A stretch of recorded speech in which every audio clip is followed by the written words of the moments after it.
السلام علیکم ورحمۃ اللہ۔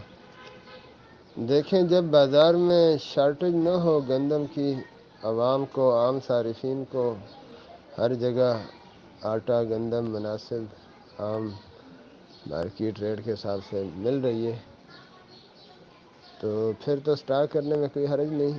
خصوصاً جب کہ اس کا مقصد بھی بڑے آڑھتیوں اور بیوپاریوں کی اس استحصال سے اپنے آپ کو بچانا ہو کہ وہ اس کی جو فطری قیمت ہے وہ گرا کر اس وقت وہ ایک مصنوعی قیمت بناتے ہیں، تو ان کے اس دھاندلی سے یا اس استحصال سے اگر بچاؤ کے لیے ایسا کرتے ہیں اور بازار میں شارٹیج بھی نہیں ہے اور عوام کو ایسے نقصان نہیں ہوگا، تو پھر تو مہینہ ڈیڑھ دو اس طرح سٹاک کرنے میں، ذخیرہ کرنے میں کوئی حرج نہیں ہے۔ اور زکوٰۃ تو مال تجارت پر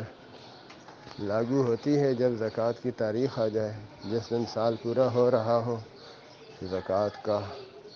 تو اس دن آپ کے سٹاک میں جتنی گندم ہوگی جو فار سیل گندم ہے وہ مال تجارت میں اکاؤنٹ ہو کے شمار ہو کے اس کی زکوٰۃ دی جائے گی۔